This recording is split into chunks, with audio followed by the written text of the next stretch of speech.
Hey guys, it's Codex947.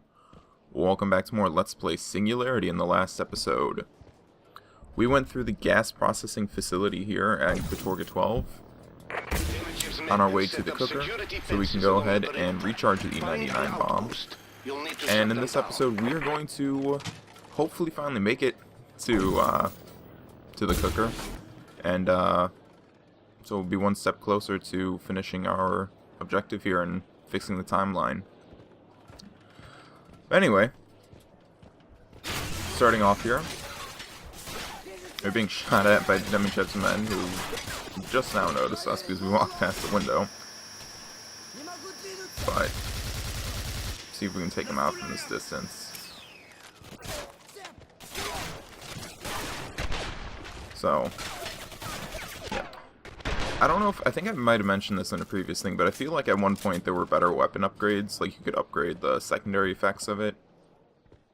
Just because of, oh hey look, it's a box puzzle that didn't take me 30 minutes to figure out.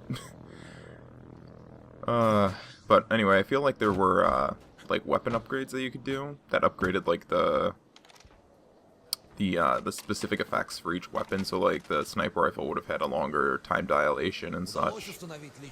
But you know, maybe not, maybe they were just going with, but anyway. We've got a bunch of enemies here that we have to fight our way through, and while we're doing this, I kind of want to talk about, I know I mentioned this before, about the state of video games nowadays, and this isn't going to be like a rant or anything, this is just my observations. I'm not like super into finding out news and stuff like that. Like, it's cool whenever I find out that there's a game that's coming out that I want to play, but I'm not, you know, finding out about one specific studio or about one publisher and stuff, although we all know about Activision, Ubisoft, and EA. The big three is basically what they are.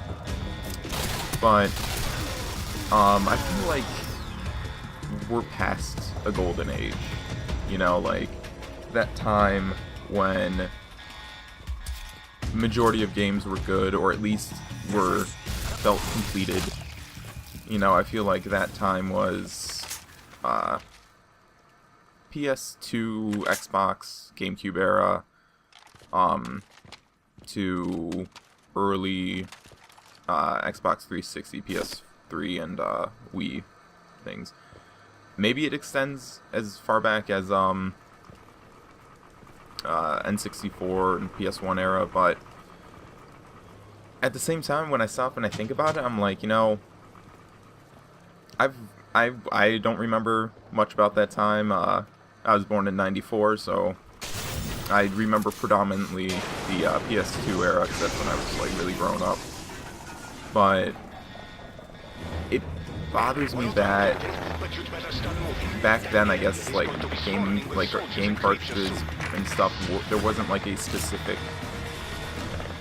price point. Like, I've heard people say like, oh, I had to buy like Star Fox 64 for like $70 back when it first came out, and that's a lot of money back then. That's even more money than a lot of games are now. That'd be like $100 now thing. Probably not. I mean, I'm terrible with interest and such, but anyway, really quick, we deactivated the protection field around here, so now a bunch of enemies are going to be able to get in here. But back to what I was saying of the video game industry, I feel like we're now approaching it's like a kind of a dark age with video gaming. Like, we're still getting good games, like Bloodborne came out, and that looks amazing. What else just came out? Bloodborne came out. Evil Within, great game. I know people right now are really mad about Final Fantasy Type 0. Like, they're complaining that it's not as good as it should be, because I guess it was a beta title, and then they brought it to the PS4, but then it wasn't, like, graphics-wise good. But who cares? It just, like, I really feel like we're getting to that point where we're not, I don't know. I don't really know, like, because we're getting games that are, like, half-finished, like, what was it, the newest Metal Gear that recently came out? So there's a second instance of this enemy, by the way. Okay? Only other time he's used in this whole game. That really makes me mad. But it doesn't matter. But I guess it was, like, 4 hours long, max, if you did everything on that disc. And that was it. I know, and it was, like, it's a $40, I guess now $30 teaser for like the actual next Metal Gear game, and it's just like, make it a $5 game. $5, that's it. Okay, you are putting a really bad precedent on the industry. Okay, you're showing that, oh hey, people will buy a $40 demo. You know, like I know, what was it, Dead Rising, I think, had like a prequel that was $5, but it was like super long and stuff and a lot of fun. And people complain about that, but you know, I really don't understand what it is that we're doing here. Like, we're just like, it's like people go and then they complain about how bad the games are, but they're just further adding on to the bad of it. You know, like there isn't a point where you're like, oh god, you know, people keep buying it. Like Call of Duty is finally starting to fix itself because now it has some serious competitors with Battlefield and such, but it's, you know, we keep pre-ordering these games, and that means that they have guaranteed sales, so they won't push as hard, and I feel like pre-ordering has dumbed it down. Updates have seriously dumbed down the industry. I mean, it helps sometimes, but 90% of the time, the updates are fixes to issues with the game. Like, what was it, Unity came out with like a 6 GB update. That game was broken. Like, there's no two ways about it. That was a broken game. And that's just like, that's just infuriating, you know? That people paid like $60 for that game, and literally nothing that they promised in it worked. And that's a broken game. But I feel like Unity's a dead horse that's been beaten to a pulp, so I'm not gonna even talk about that, really, but it's good to see that Bloodborne is a good game. There are the fucking face ticks. I swear to God. I hate the face ticks in this game. But we'll bring it back to Bloodborne. Load times, I guess, are really the only issue with that game. Like, so many people are like, oh my god, the load times take like 3 minutes to load. Well, it's a graphically heavy game. Also, rocket launcher. That's basically it. And it follows the crosshairs, which is pretty cool. But it's very much like that one rocket launcher from Half-Life 2. But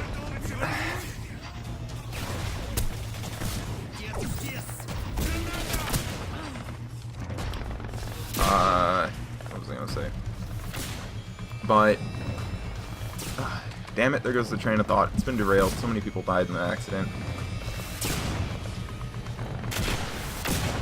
But damn it, it's gone. Let's see if I can bring it back. But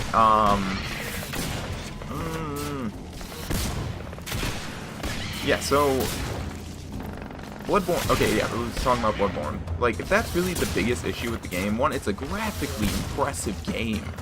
And yeah, I know there was graphically impressive games that have already come out for the PS4 that had shorter load times. But we're talking about a new console that people are still trying to fucking figure out. Okay?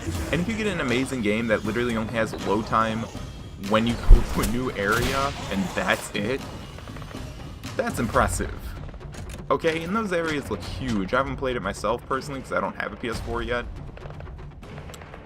But, you know, there's that. And then freaking Evil Within. Okay? I have the Xbox 360 version of that, and yes, I am planning on doing a Let's Play of it. Hopefully in the near future. But, you know, oh my god, it's just like, okay, neighbor, blah, blah, blah. Basically saying that, oh, I finally have U99 tech and he can't get it, so it's pretty interesting. And it's funny because he's talking about, like, all that stuff in the locker. If you look at the two lockers, they both have teddy bears, they both have cans of meat, but he's the only one that has an E99 tech. That's funny.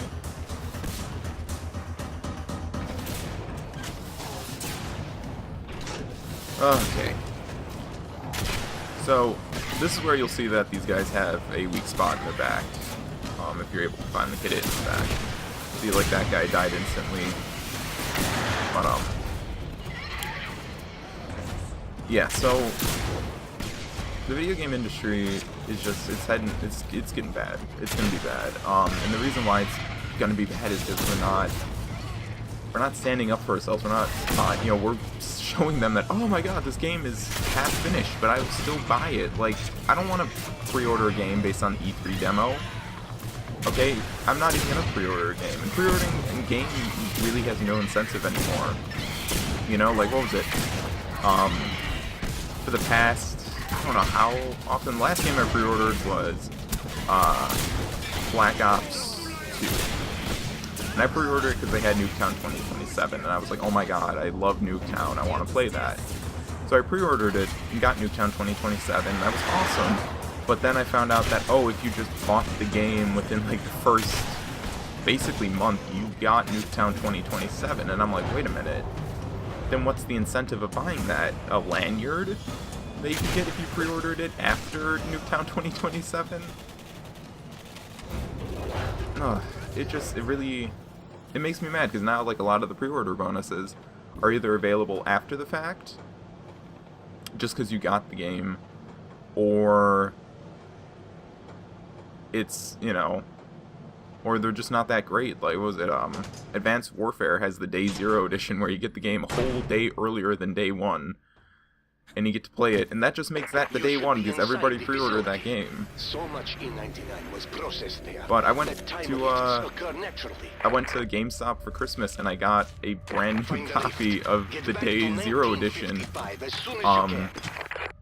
Because I got it for my sister, because she likes Call of Duty and stuff. I haven't played it all that much, but it was fun, what I have played.